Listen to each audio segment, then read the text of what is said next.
Chapter 37. The manor house of Ferndean was a building of considerable antiquity. Moderate size, and no architectural pretensions, deep buried in a wood. I had heard of it before. Mr. Rochester often spoke of it, and sometimes went there. His father had purchased the estate for the sake of the game covers.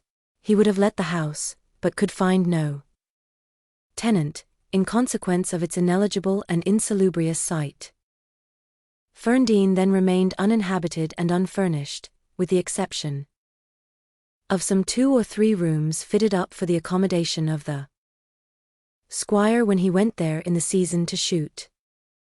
To this house I came just ere dark on an evening marked by the characteristics of sad sky, cold gale, and continued small penetrating rain.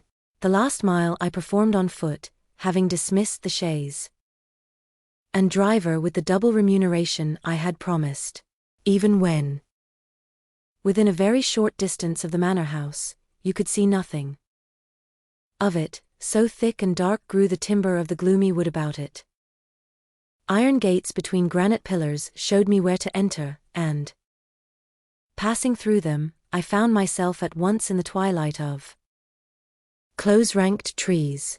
There was a grass-grown track descending the forest aisle between hoar and knotty shafts and under branched arches. I followed it, expecting soon to reach the dwelling, but it stretched on.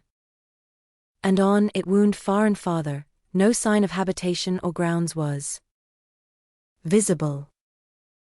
I thought I had taken a wrong direction and lost my way. The darkness of natural as well as of sylvan dusk gathered over me. I looked round in search of another road. There was none, all was interwoven stem, columnar trunk, dense summer foliage, no opening anywhere. I proceeded, at last my way opened, the trees thinned a little. Presently I beheld a railing, then the house, scarce by this dim light distinguishable from the trees, so dank and green were its decaying walls. Entering a portal, fastened only by a latch, I stood amidst a space of enclosed ground, from which the wood swept away in a semicircle.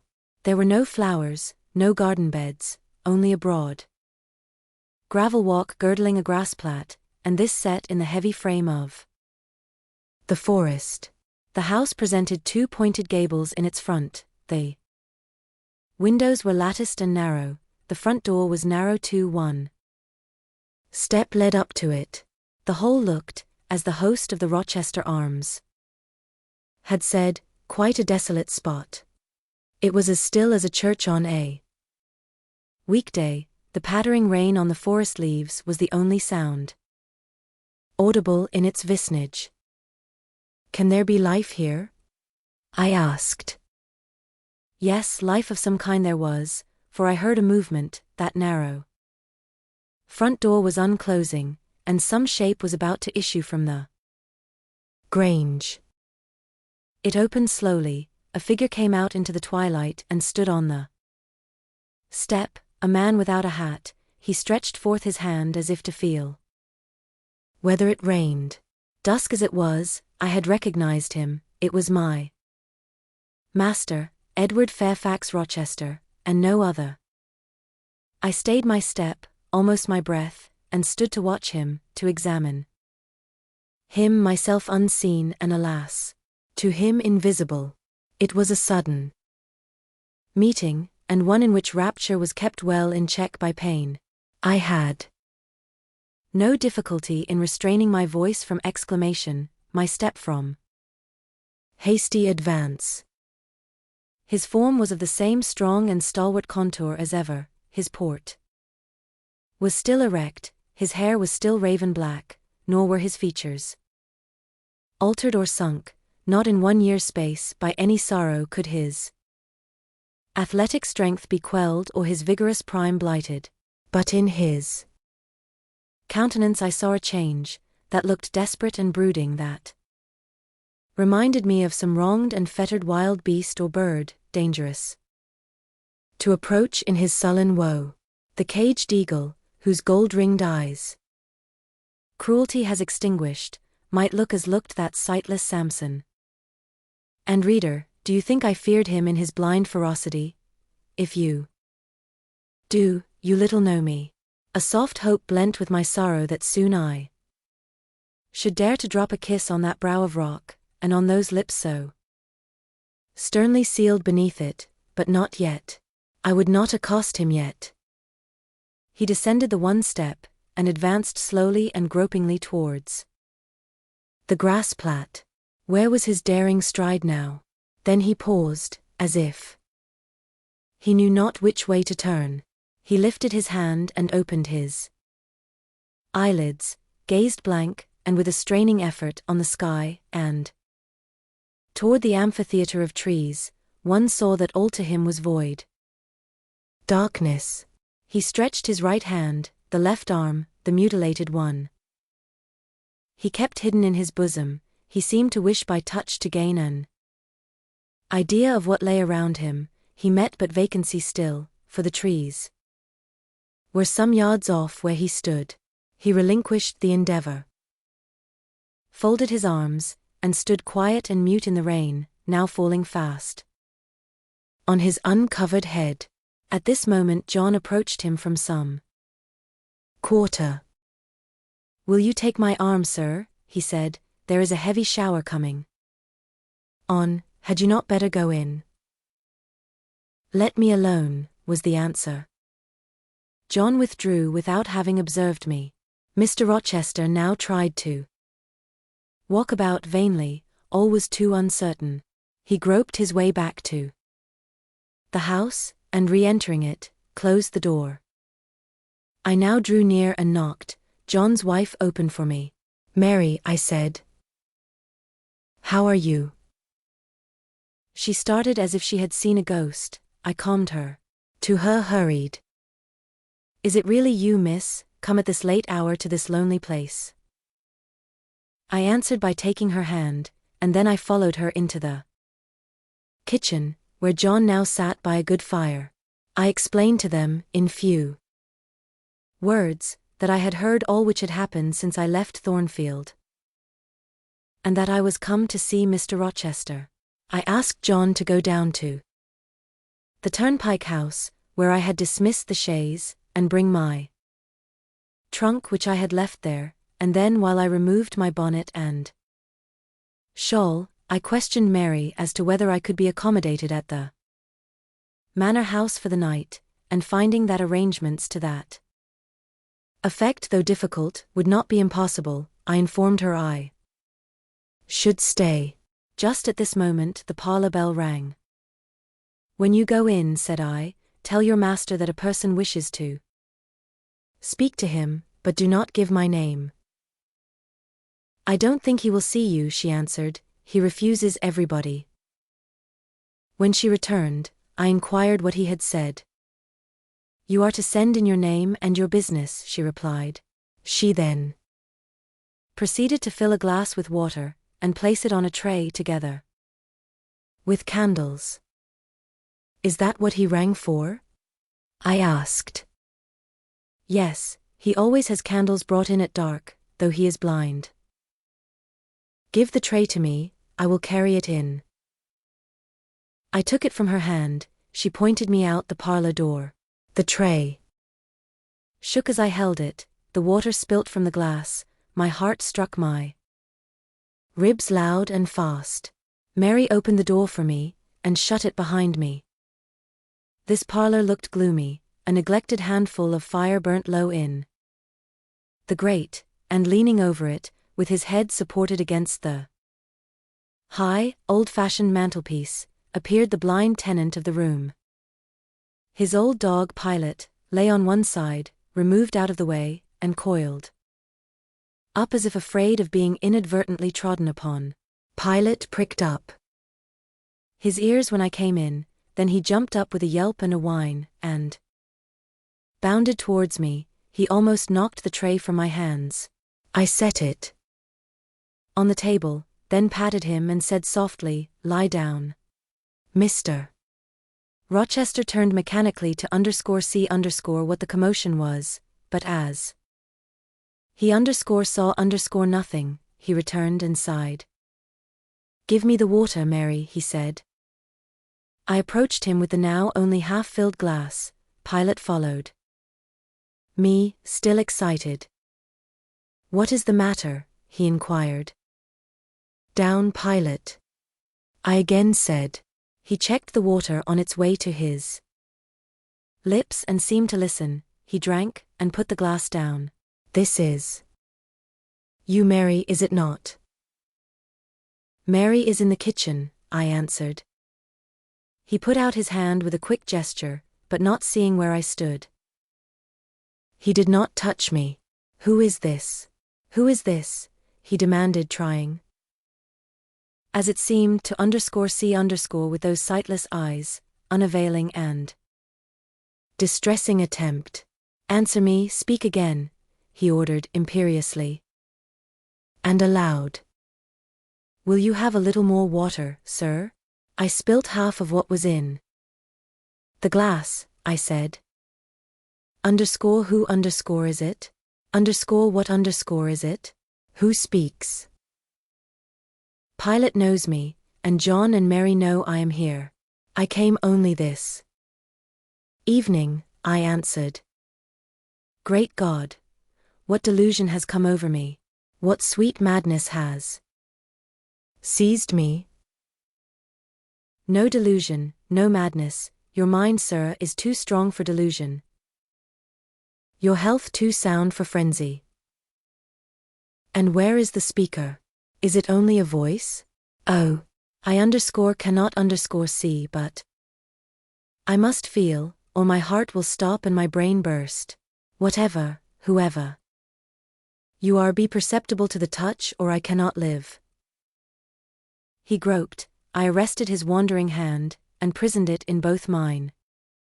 Her very fingers, he cried, her small, slight fingers.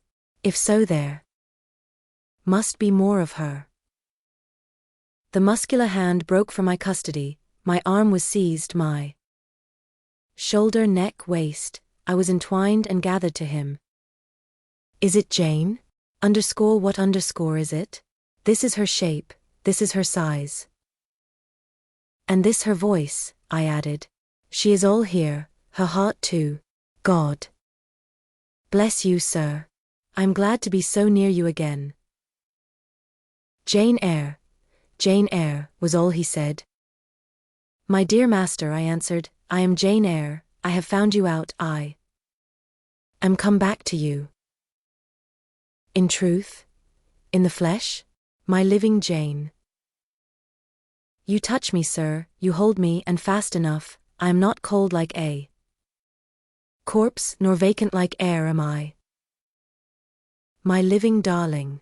These are certainly her limbs, and these her features, but I cannot be so blessed, after all my misery. It is a dream. Such dreams as I have had at night when I have clasped her once more to my heart as I do now, and kissed her as thus, and felt that she loved me and trusted that she would not leave me. Which I never will, sir, from this day. Never will, says the vision, but I always woke and found it an empty mockery, and I was desolate and abandoned, my life dark, lonely, hopeless, my soul athirst and forbidden to drink, my heart famished and never to be fed.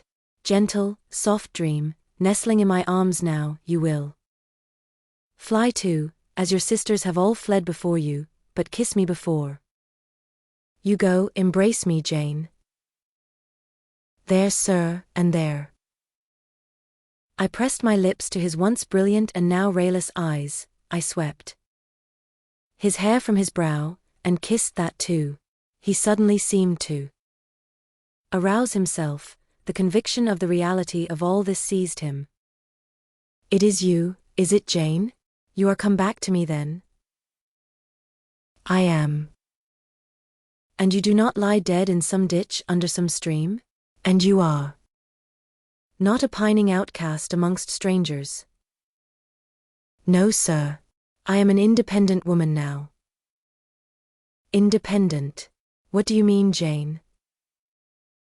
My uncle in Madeira is dead, and he left me £5,000. Ah, this is practical, this is real, he cried. I should never dream that. Besides, there is that peculiar voice of hers, so animating and piquant, as well as soft. It cheers my withered heart, it puts life into it. What, Janet? Are you an independent woman? A rich woman? Quite rich, sir. If you won't let me live with you, I can build a house of my own close up to your door, and you may come and sit in my parlor when you want company of an evening. But as you are rich, Jane, you have now, no doubt, friends who will look after you, and not suffer you to devote yourself to a blind lame-ter like me. I told you I am independent, sir, as well as rich. I am my own mistress. And you will stay with me? Certainly, unless you object. I will be your neighbor, your nurse, your housekeeper. I find you lonely, I will be your companion, to read to you, to walk with you, to sit with you, to wait on you, to be eyes and hands to you. Cease to look so melancholy, my dear master. You shall not be left desolate, so long as I live. He replied not, he seemed serious, abstracted, he sighed, he half opened his lips as if to speak, he closed them again. I felt a little embarrassed. Perhaps I had too rashly overleaped conventionalities. And he, like St. John, saw impropriety in my inconsiderateness. I had indeed made my proposal from the idea that he wished and would ask me to be his wife, an expectation, not the less certain because unexpressed, had buoyed me up, that he would claim me at once as his own. But no hint to that effect escaping him, and his countenance becoming more overcast, I suddenly remembered that I might have been all wrong, and was perhaps playing the fool unwittingly, and I began gently to withdraw myself from his arms, but he eagerly snatched me closer. No, no, Jane, you must not go. No, I have touched you, heard you, felt the comfort of your presence, the sweetness of your consolation. I cannot give up these joys. I have little left in myself, I must have you. The world may laugh, may call me absurd, selfish, but it does not signify. My very soul demands you, it will be satisfied, or it will take deadly vengeance on its frame. Well, sir, I will stay with you, I have said so. Yes, but you understand one thing by staying with me, and I understand another. You perhaps could make up your mind to be about my hand and chair, to wait on me as a kind little nurse, for you have an affectionate heart and a generous spirit, which prompt you to make sacrifices for those you pity, and that ought to suffice for me, no doubt. I suppose I should now entertain none but fatherly feelings for you. Do you think so? Come, tell me. I will think what you like, sir. I am content to be only your nurse, if you think it better. But you cannot always be my nurse, Janet. You are young, you must marry one day. I don't care about being married. You should care, Janet. If I were what I once was, I would try to make you care, but a sightless block. He relapsed again into gloom. I, on the contrary, became more cheerful and took fresh courage. These last words gave me an insight as to where the difficulty lay, and as it was no difficulty with me, I felt quite relieved from my previous embarrassment. I resumed a livelier vein of conversation. It is time someone undertook to rehumanize you, said I, parting his thick and long uncut locks, for I see you are being metamorphosed into a lion, or something of that sort. You have a faux air of Nebuchadnezzar in the fields about you, that is certain. Your hair reminds me of eagle's feathers, whether your nails are grown like bird's claws or not, I have not yet noticed. On this arm, I have neither hand nor nails, he said, drawing the mutilated limb from his breast, and showing it to me. It is a mere stump, a ghastly sight. Don't you think so, Jane? It is a pity to see it, and a pity to see your eyes, and the scar of fire on your forehead, and the worst of it is, one is in danger of loving you too well for all this, and making too much of you. I thought you would be revolted, Jane, when you saw my arm and my cicatrized visage. Did you? Don't tell me so, lest I should say something disparaging to your judgment. Now, let me leave you an instant, to make a better fire, and have the hearth swept up. Can you tell when there is a good fire? Yes, with the right eye I see a glow, a ruddy haze. And you see the candles? Very dimly, each is a luminous cloud. Can you see me? No, my fairy, but I am only too thankful to hear and feel you. When do you take supper? I never take supper. But you shall have some tonight. I am hungry, so are you, I dare say. Only you forget.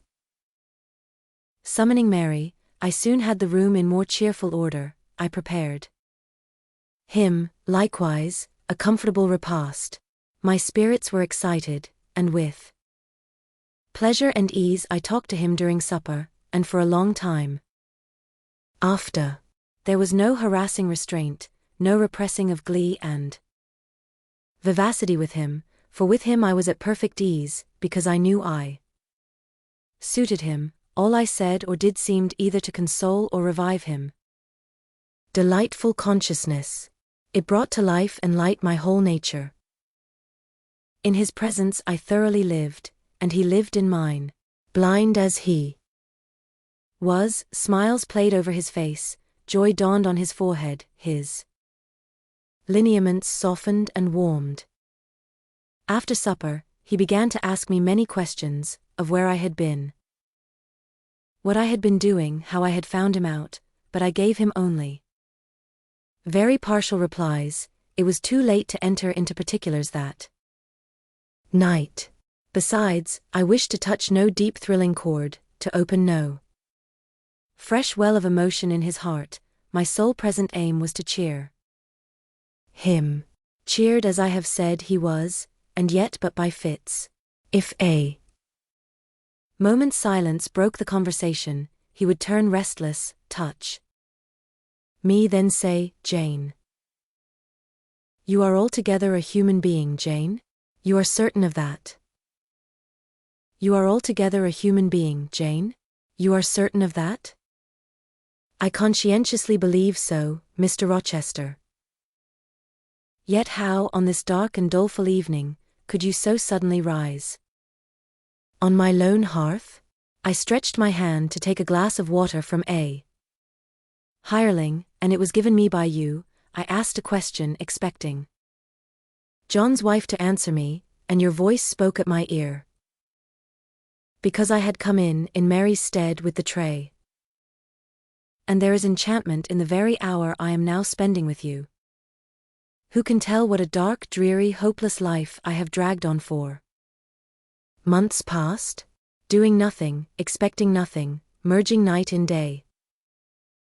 Feeling but the sensation of cold when I let the fire go out, of hunger when I forgot to eat, and then a ceaseless sorrow, and at times a very delirium of desire to behold my Jane again.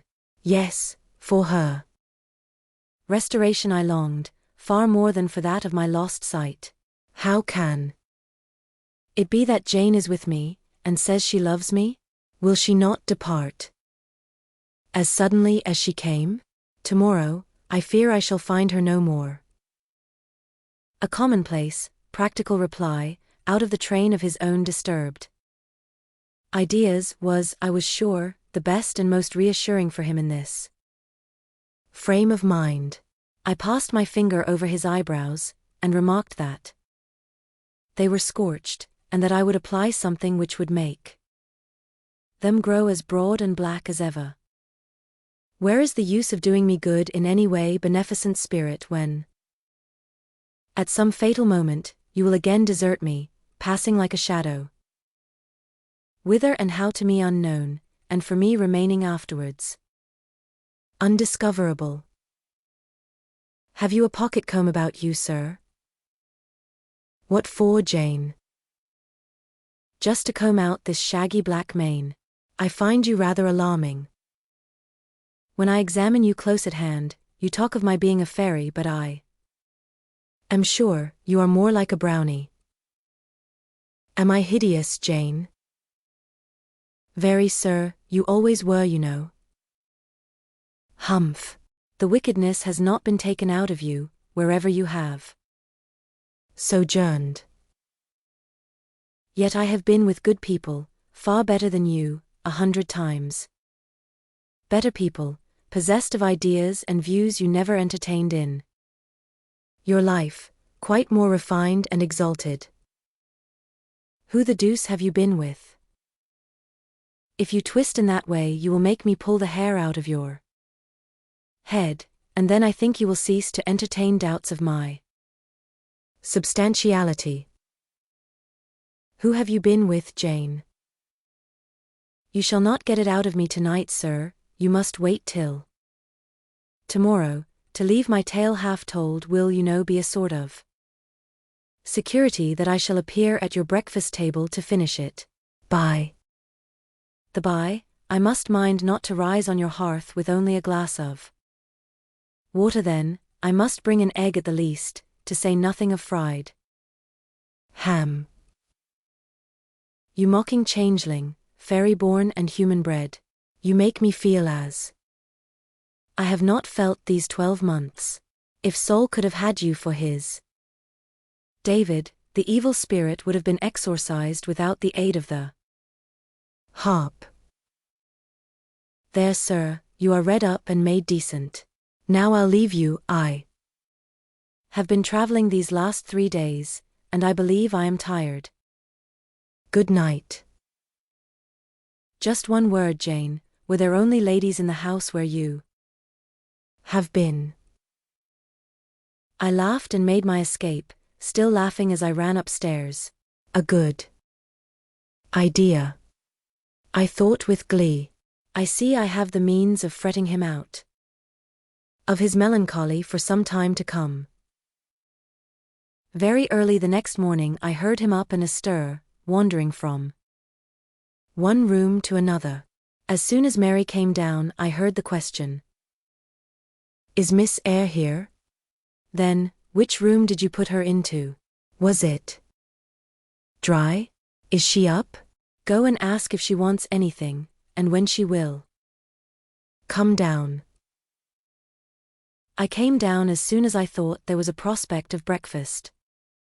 Entering the room very softly, I had a view of him before he discovered my presence. It was mournful indeed, to witness the subjugation of that vigorous spirit to a corporeal infirmity.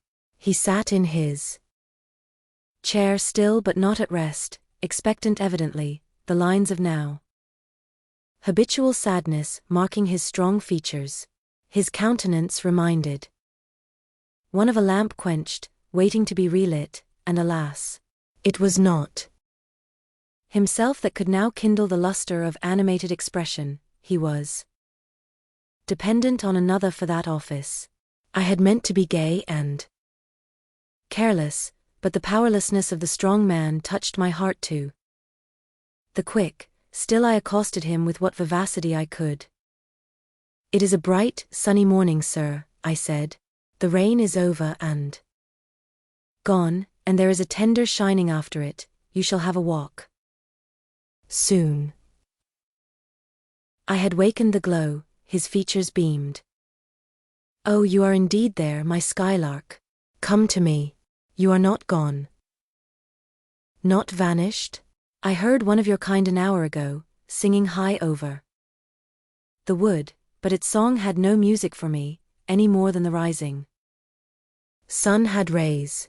All the melody on earth is concentrated in my Jane's tongue to my ear. I am glad it is not naturally a silent one. All the sunshine I can feel is in her presence.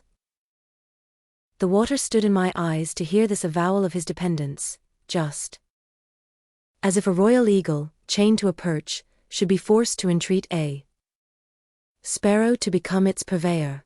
But I would not be lachrymose. I dashed off the salt drops, and busied myself with preparing breakfast. Most of the morning was spent in the open air. I led him out of the wet and wildwood into some cheerful fields. I described to him how brilliantly green they were, how the flowers and hedges looked refreshed, how sparklingly blue was the sky. I sought a seat for him in a hidden and lovely spot, a dry stump of a tree, nor did I refuse to let him, when seated, place me on his knee. Why should I, when both he and I were happier near than apart? Pilate lay beside us. All was quiet. He broke out suddenly while clasping me in his arms. Cruel, cruel deserter. Oh Jane, what did I feel when I discovered you had fled from Thornfield, and when I could nowhere find you, and after examining your apartment, ascertained that you had taken no money nor anything which could serve as an equivalent. A pearl necklace I had given you lay untouched in its little casket. Your trunks were left corded and locked as they had been prepared for the bridal tour. What could my darling do, I asked, left destitute and penniless? And what did she do? Let me hear now. Thus urged, I began the narrative of my experience for the last year. I softened considerably what related to the 3 days of wandering and starvation, because to have told him all would have been to inflict unnecessary pain. The little I did say lacerated his faithful heart deeper than I wished. I should not have left him thus, he said, without any means of making my way. I should have told him my intention. I should have confided in him. He would never have forced me to be his mistress. Violent as he had seemed in his despair, he, in truth, loved me far too well and too tenderly to constitute himself my tyrant. He would have given me half his fortune, without demanding so much as a kiss in return, rather than I should have flung myself friendless on the wide world. I had endured, he was certain, more than I had confessed to him. Well, whatever my sufferings had been, they were very short, I answered, and then I proceeded to tell him how I had been received at Moor House, how I had obtained the office of schoolmistress, and the accession of fortune, the discovery of my relations, followed in due order. Of course, St. John River's name came infrequently in the progress of my tale. When I had done, that name was immediately taken up. This St. John, then, is your cousin? Yes. You have spoken of him often. Do you like him? He was a very good man, sir. I could not help liking him. A good man. Does that mean a respectable, well-conducted man of 50? Or what does it mean? St. John was only 29, sir. Jeune encore underscore, as the French say. Is he a person of low stature? Phlegmatic and plain? A person whose goodness consists rather in his guiltlessness of vice, than in his prowess in virtue. He is untiringly active. Great and exalted deeds are what he lives to perform. But his brain? That is probably rather soft? He means well, but you shrug your shoulders to hear him talk. He talks little, sir. What he does say is ever to the point.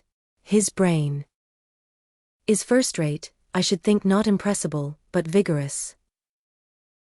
Is he an able man, then? Truly able. A thoroughly educated man.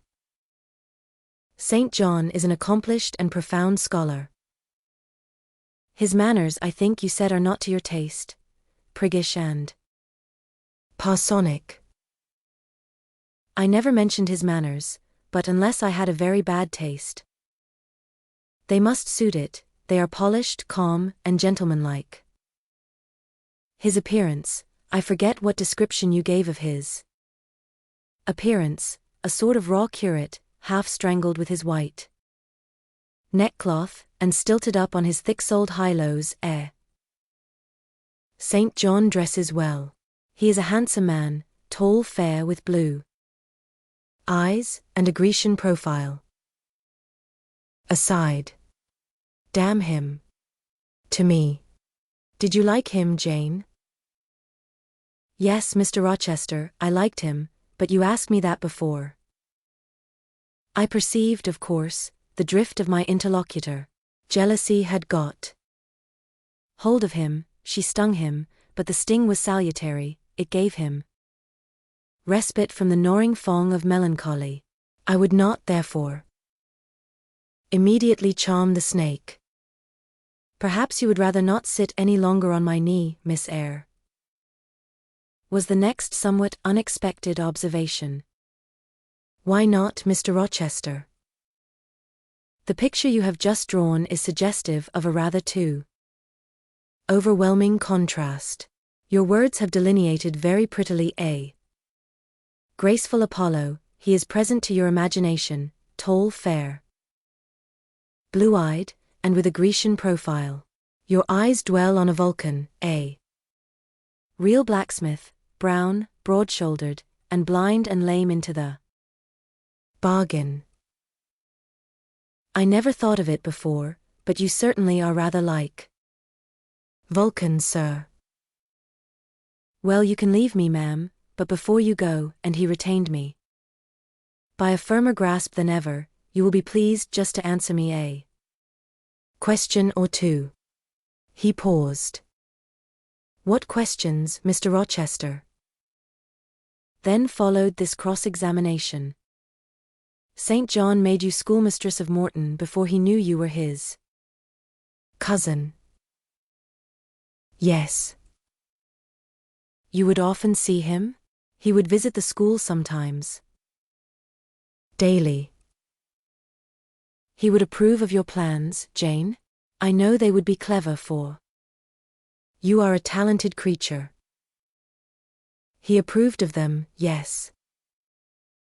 He would discover many things in you he could not have expected to find. Some of your accomplishments are not ordinary. I don't know about that. You had a little cottage near the school, you say. Did he ever come there to see you? Now and then. Of an evening. Once or twice. A pause. How long did you reside with him and his sisters after the cousinship was discovered? 5 months. Did Rivers spend much time with the ladies of his family? Yes, the back parlor was both his study and ours. He sat near the window, and we by the table. Did he study much? A good deal. What? Hindustani. And what did you do meantime? I learnt German, at first. Did he teach you? He did not understand German. Did he teach you nothing? A little Hindustani. Rivers taught you Hindustani? Yes, sir. And his sisters also? No. Only you. Only me. Did you ask to learn? No. He wished to teach you. Yes. A second pause. Why did he wish it? Of what use could Hindustani be to you? He intended me to go with him to India. Ah. Here I reach the root of the matter. He wanted you to marry him. He asked me to marry him. That is a fiction, an impudent invention to vex me. I beg your pardon, it is the literal truth. He asked me more than once and was as stiff about urging his point as ever you could be. Miss Eyre, I repeat it, you can leave me. How often am I to say the same thing? Why do you remain pertinaciously perched on my knee when I have given you notice to quit? Because I am comfortable there.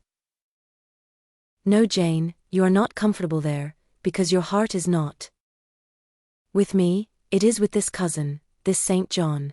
Oh, till this moment I thought my little Jane was all mine. I had a belief she loved me even. When she left me, that was an atom of sweet in much bitter. Long as we have been parted, hot tears as I have wept over our separation, I never thought that while I was mourning her, she was loving another. But it is useless grieving. Jane, leave me, go and marry Rivers. Shake me off then, sir, push me away, for I'll not leave you of my own accord. Jane, I ever like your tone of voice, it still renews hope, it sounds so truthful. When I hear it, it carries me back a year. I forget that you have formed a new tie. But I am not a fool. Go. Where must I go, sir? Your own way, with the husband you have chosen. Who is that? You know, this St. John Rivers. He is not my husband, nor ever will be. He does not love me, I do not love him. He loves, as he can love, and that is not as you love a beautiful young lady called Rosamond. He wanted to marry me only because he thought I should make a suitable missionary's wife, which she would not have done. He is good and great but severe, and for me, cold as an iceberg. He is not like you, sir. I am not happy at his side, nor near him, nor with him. He has no indulgence for me, no fondness. He sees nothing attractive in me, not even youth, only a few useful mental points. Then I must leave you, sir, to go to him. I shuddered involuntarily, and clung instinctively closer to my blind but beloved master. He smiled. What, Jane? Is this true? Is such really the state of matters between you and Rivers? Absolutely, sir. Oh, you need not be jealous. I wanted to tease you a little to make you less sad. I thought anger would be better than grief. But if you wish me to love you, could you but see how much I do love you, you would be proud and content. All my heart is yours. Sir, it belongs to you, and with you it would remain were fate to exile the rest of me from your presence forever. Again, as he kissed me, painful thoughts darkened his aspect. My seared vision, my crippled strength, he murmured regretfully. I caressed, in order to soothe him. I knew of what he was thinking and wanted to speak for him, but dared not. As he turned aside his face a minute, I saw a tear slide from under the sealed eyelid, and trickle down the manly cheek. My heart swelled.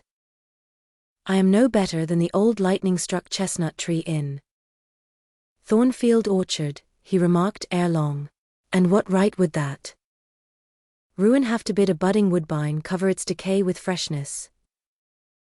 You are no ruin, sir, no lightning-struck tree, you are green and vigorous.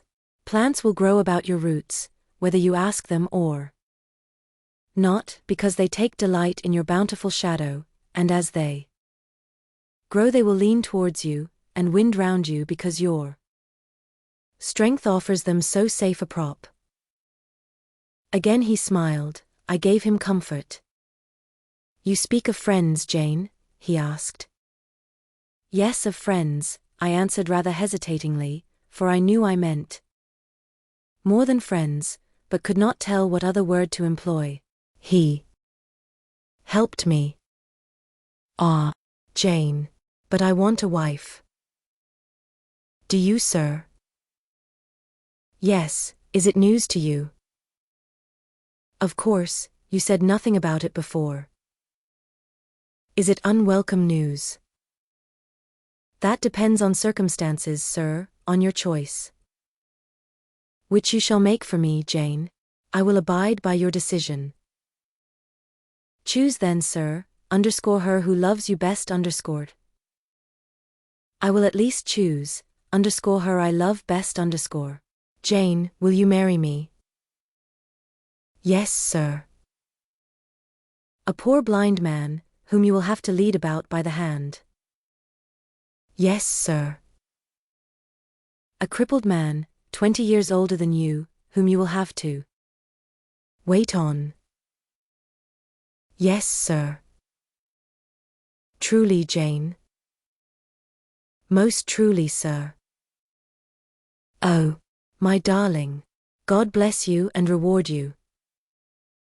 Mr. Rochester, if ever I did a good deed in my life, if ever I thought a good thought, if ever I prayed a sincere and blameless prayer, if ever I wished a righteous wish, I am rewarded now. To be your wife is for me to be as happy as I can be on earth. Because you delight in sacrifice. Sacrifice. What do I sacrifice? Famine for food, expectation for content. To be privileged to put my arms round what I value, to press my lips to what I love, to repose on what I trust, is that to make a sacrifice? If so, then certainly I delight in sacrifice. And to bear with my infirmities, Jane, to overlook my deficiencies, which are none, sir, to me. I love you better now, when I can really be useful to you, than I did in your state of proud independence when you disdained every part but that of the giver and protector. Hitherto I have hated to be helped, to be led, henceforth I feel I shall hate it no more. I did not like to put my hand into a hireling's, but it is pleasant to feel it circled by Jane's little fingers. I preferred utter loneliness to the constant attendance of servants, but Jane's soft ministry will be a perpetual joy. Jane suits me, do I suit her? To the finest fibre of my nature, sir.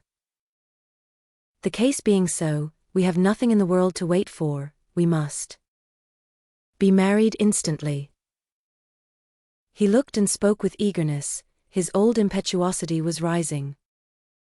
We must become one flesh without any delay, Jane, there is but the license to get, then we marry.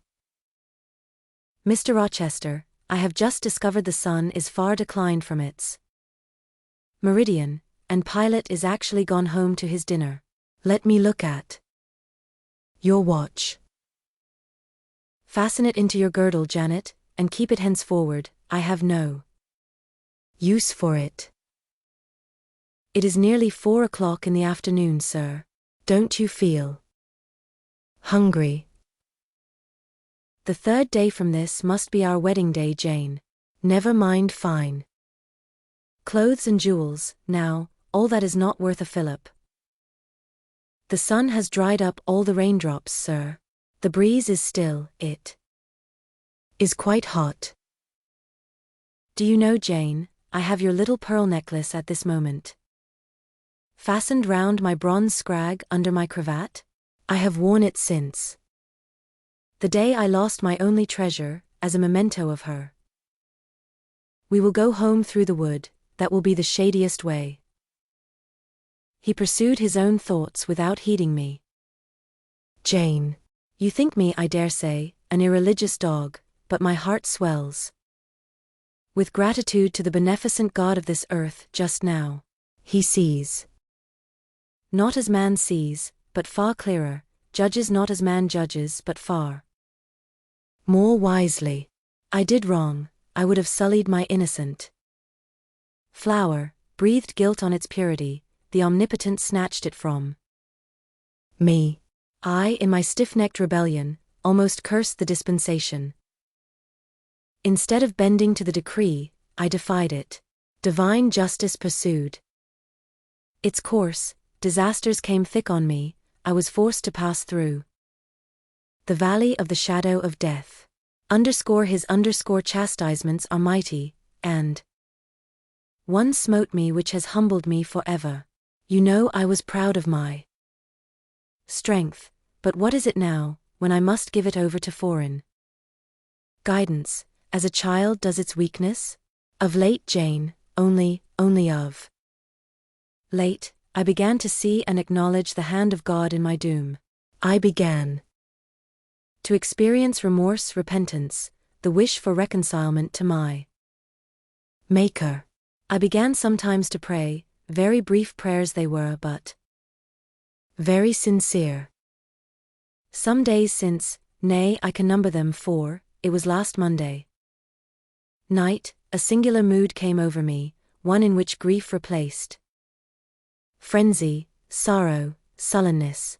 I had long had the impression that since I could nowhere find you, you must be dead. Late that night, perhaps it might be between 11 and 12 o'clock, ere I retired to my dreary rest, I supplicated God, that if it seemed good to him I might soon be taken from this life, and admitted to that world to come where there was still hope of rejoining Jane. I was in my own room, and sitting by the window which was open, it soothed me to feel the balmy night air, though I could see no stars and only by a vague, luminous haze, knew the presence of a moon.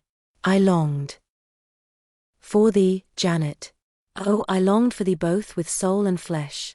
I asked of God, at once in anguish and humility, if I had not been long enough desolate, afflicted, tormented, and might not soon taste bliss and peace once more. That I merited all I endured, I acknowledged that I could scarcely endure more, I pleaded, and the Alpha and Omega of my heart's wishes broke involuntarily from my lips in the words, Jane. Jane. Jane. Did you speak these words aloud? I did, Jane. If any listener had heard me, he would have thought me mad. I pronounced them with such frantic energy. And it was last Monday night, somewhere near midnight. Yes, but the time is of no consequence, what followed is the strange point. You will think me superstitious, some superstition I have in my blood and always had, nevertheless this is true, true at least it is, that I heard what I now relate. As I exclaimed Jane, Jane, Jane, a voice, I cannot tell whence the voice came, but I know whose voice it was, replied, I am coming, wait for me, and a moment after, went whispering on the wind the words, where are you?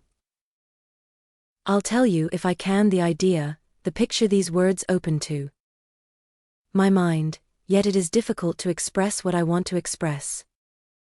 Ferndean is buried, as you see, in a heavy wood, where sound falls dull, and dies unreverberating. Where are you? Seemed spoken amongst mountains, for I heard a hill-sent echo repeat the words, cooler and fresher at the moment the gale seemed to visit my brow. I could have deemed that in some wild lone scene, I and Jane were meeting. In spirit, I believe we must have met. You no doubt were, at that hour, in unconscious sleep, Jane. Perhaps your soul wandered from its cell to comfort mine, for those were your accents, as certain as I live, they were yours. Reader, it was on Monday night, near midnight, that I too had received. The mysterious summons, those were the very words by which I replied to it. I listened to Mr. Rochester's narrative, but made no disclosure in return. The coincidence struck me as too awful and inexplicable to be communicated or discussed. If I told anything, my tale would be such as must necessarily make a profound impression on the mind of my hearer. And that mind, yet from its sufferings too prone to gloom, needed not the deeper shade of the supernatural. I kept these things then and pondered them in my heart. You cannot now wonder, continued my master, that when you rose upon me so unexpectedly last night, I had difficulty in believing you any other than a mere voice and vision, something that would melt to silence and annihilation, as the midnight whisper and mountain echo had melted before. Now, I thank God, I know it to be otherwise. Yes, I thank God. He put me off his knee, rose, and reverently lifting his hat from his brow, and bending his sightless eyes to the earth, he stood in mute devotion. Only the last words of the worship were audible. I thank my Maker, that, in the midst of judgment, he has remembered mercy. I humbly entreat my Redeemer to give me strength to lead henceforth a purer life than I have done hitherto. Then he stretched his hand out to be led. I took that dear hand, held it a moment to my lips, then let it pass round my shoulder, being so much lower of stature than he, I served both for his prop and guide. We entered the wood, and wended homeward.